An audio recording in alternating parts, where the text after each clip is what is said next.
Well, if Omloop does happen, there is one particular team who are coming with all guns blazing, and I mean, no Match Van der Poel, no, yeah, I think no Match Van der Poel, no Wout van Aert. Is Wout van Aert? But who's the team? Let's just go there instead. Before we dive into this, I'm going to go for a piss. I'm going to include this in the podcast. Please. Let's put like elevator music in at this point. Dude. It's kind of like waiting for it all to happen. Oh man, I really want Omloop to go ahead. I really don't want it to be cancelled. I'm worried now. I didn't even know this was a threat. Ewan was talking about Damn, Ewan, bringing all these. It's not going to happen. I'm like, no, please, I want it to happen. There we go. All right, is it we definitely can't just move it because that would be problematic. Yeah, and I know Wout's not even doing study. What? We were just saying that you brought us bad news, and now it's like we could risk not seeing Omloop. Well, let's just do it anyway. Let's just do it through the farmers. Hypothetical Omloop that will happen. Optimism. So who's the team? It is an awfully stacked team. It's a bit disgusting. So there's Dylan van Baarle, who of course won this race last year, accompanied by Wout van Aert, the European champion Christophe Laporte, Tiege Benoot, Jan Tratnik, who, as we mentioned earlier, finished third in the Volta Algarve, Matteo Cattaneo, and Edoardo Affini, who is going to have so much work to do in this hypothetical Omloop that will be happening that I feel truly sorry for him. Eduardo, I hope you have lots of pasta before this race because you are going to be worked to the bone. It's a disgustingly powerful team considering the rest of the quality of the field, and I would be awfully surprised if Visma Lease didn't win this race. Importantly, I'm really excited to see what Matteo Jorgensen brings to this. I know I sound like a broken record and I'm not getting commission every time I mention his name, but his place in this team is really interesting. Will he be a helper, domestique style, or will he be allowed to go out in the break? He could climb well. He top 10'd in the Ronde van Vlaanderen last year. Similarly, a really on-form Jan Tratnik. Will he be sent up the road early on to help a later move from Dylan van Baarle, Wout van Aert, or Christophe Laporte? In reality, they have probably the three strongest riders in this race to finish on a podium. If they don't win this race, I think it's ludicrous. It's theirs to lose. Hopefully it's a little bit more exciting than last year where we saw Dylan van Baarle go up the road.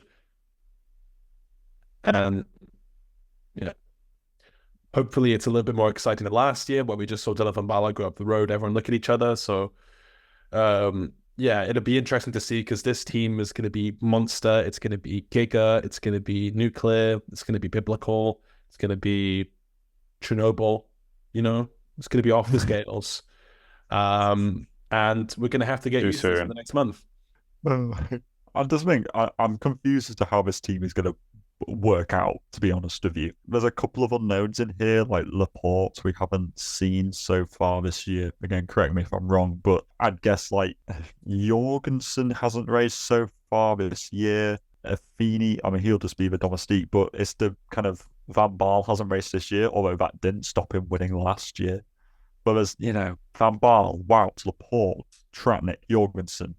If you say that maybe Benoot will be a domestique and Affini, it's so powerful that I do fear that it will end up like last year, rather sadly, just because of the sheer numbers that we have. It's very quick step from back in the day. It's going to be the sort of whittle it down, get 4 people into a group of 10, ping somebody off the front, mark moves. There's no Stannard here. Or I was about to say who's going to be Ian Stannard in this situation. Oh, I don't know. Who could be with Ian Stannard? Mohoric? Yeah, maybe. Yeah, Mohoric, I think, is like a rider who's smart enough to do that. Dare I say Gianni Moscon? I don't want to say his name out loud. Who? If you say his name 3 times in the mirror, he appears. But Gianni Moscon riding for Soudal, if he's recovered from all those blood problems and all that, old school Gianni Moscon could do it. But yeah, I mean, it's pretty open to see who is going to be that new guy. And we also have some people who've moved around teams as well. Florence and Echal starting his Classics campaign now with Arkea Samsic. What's he going to bring to the table? Podium Gourmet is kicking off here as well. Yeah, Jasper Philipsen from Alpecin de Koning, second place last year at Paris-Roubaix. What's he going to bring to the table? They also have Quinten Hermans, who missed the mark last year. It's exciting for these other guys behind Visma Lease bike, but Omloop can be sort of a race of super attrition, or it could be more of a bunch sprint like it was back in 2021. That very, very sleepy race that was won by Ballerini. I always kind of forget how Omloops play out, because I swear they don't have the same finishing kind of line all the time, do they? Because it differs year on year by the looks of things. So the Ballerini finish that I remember in my mind's eye is not the same finish that Van Baal went on last year. It's not. He was annoyed about the new finish because it was a couple hundred meters further on than when he won. Or the Ian Stannard finish. I do not remember them going up the Muur. Yeah, it kind of varies. I smashed Pedersen. We were talking about he needs to get a big cobble race. This seems like an open goal almost. Yeah, he's on really good form. Even like his super strong American teammate Quinn Simmons, he's not going to be here either. I mean, they've got Jonathan Milan, but I don't really think he'll do much. I mean, Stuyven. Did you mention Deli? I did mention Deli, who rode an incredible race last year, but we haven't seen Deli in the same form as last year. Deli was on insane form this time in 2023. He's only raced 3 races so far and didn't finish one, which was the Olive Oil Classic this week. I mean, any old listeners, loyal listeners, I guess, who've been here from the beginning, they will know that this podcast was essentially for the first few weeks just an Honor Deli appreciation podcast. Yes, an Honor Deli circle jerk, you could say. He could be a Stannard-esque. I remember him crashing last year and still doing well. Like, if he's got, I don't know, say there's a Visma Lease bike, take a pick of 5 up the road, and then he's got, say, I don't know, Wout and Jorgensen and Benoot on his wheel. I would back Deli to win the sprint from those guys, to be honest with you. If it was like a 3-on-1, I do think he could be the Stannard-esque rider. He's got that dog in him. I tell you what, speaking of the Classica Heian, the winner of that, Aurier Lazcano, is also here.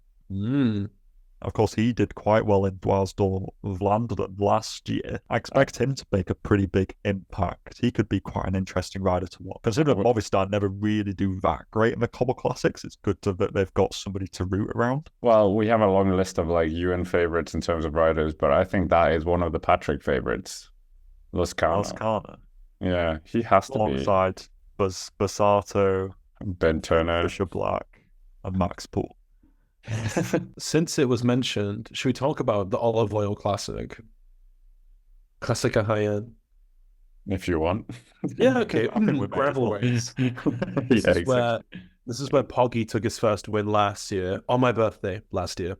What a great birthday present. Aurier Lazcano took the win ahead of Bastien Trochon, Jan Tratnik, and Tim Wellens. Tim Wellens not firing as well as he was last year, but Lazcano, that was a really, really impressive ride from a rider I think who's really maturing in his in himself. And I'm kind of with you. I think he could make a big splash this year in the classics. That Dwars-door performance, it was like a little bit strange because it was from the breakaway, but I think he could definitely bring something in 2024, and I'm expecting a bit of a breakout somewhere along the way. Yeah, sure. I mean, Jumbo kind of, Visma Lease bike. Messed up a little bit. Messed up. They got, we should have like a swear jar, but like a Jumbo jar. Literally. Like, obviously such a good idea. Just have a little counter in the bottom corner. But Wout got a nail through his wheel or whatever. Sepp Kuss became a one-day racer, and Tratnik was really good. And I honestly think that Tratnik could be the main man. I think Tratnik could be slept on for Omloop. I think he could be a really strong rider, and I think people should be. I would be more scared of what Tratnik's going to do, considering how he looked at Algarve. He's just looking super strong. Yeah, Tratnik is phenomenal. Such a Swiss Army knife of a rider. Just thinking about like Lazcano again. Remember last year when I think it was Mathis Lebert was up. He rode in the breakaway at Omloop and he was like in second place up until the final like 15k. If Lazcano's in a similar situation, I think he could definitely hold on and try to finish at the podium, unlike Lebert last year.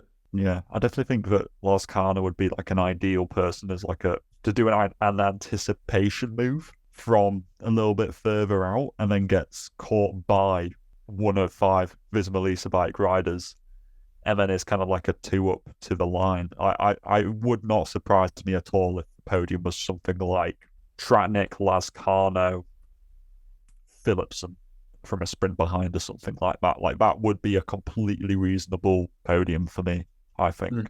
Yeah, I think also Bahrain Victorious' team looks quite interesting. You've got Matej Mohoric, who's been eyeing up the Sprint Classics for a while now, alongside Fred Wright as well. I mean, I think Fred Wright's a little bit overrated sometimes, but they could definitely try to feature inside the top 10 there. I mean, Alberto Bettiol is here. Of course, he needs the airtime. Stephen Kung as well. Stephen Kung, who did not time trial as well in Algarve as he probably should have, to be honest. That might be harsh, but I would have expected something a little bit better from him. Yeah, Zingler's here, who was super good in Provence. Yeah. Pedersen. Also good in Provence. Or was it Provence or was it Bessèges? Tom van Haasbroek? Was that Provence? Yeah, that was Provence. He won the final stage. Yeah, he's here for Israel Premier Tech. He could get a top 10. I wouldn't be surprised. Trying to think of who else. I'm not sure whether to expect anything from Pidcock. He always seems to promise so much for the Cobble Classics, but he just never seems to execute on it. All right, it's just controversial. A few years ago since he had the top results. That's true. Like Trenton even He could be slept on as well. 3rd in Classic at Almeria, clearly quite fast. And I mean, his team's decent as well. Marius Meyerhoff is on good form. Yeah, absolutely. I was going to say DSM, but I don't really think they have anybody here. Decathlon AG2R, Pierre Gautonat, maybe. It's like a very outside name. I love that Binny's on this start list and we haven't. No, I mean, he was mentioned in passing. But I don't recall him saying this was part of his program, to be honest. I thought he was going straight to Tirreno Adriatico, and then this was... I know. I don't recall this being part of it at the team presentation. Well, he lied to you. Yeah, he lied to everyone. But on the startless Phantom Marche, it's the man with one of the hardest and longest names in the pro peloton, Ru van Sint Maartensdijk. He's going to be there. The man with the most Dutch-sounding name.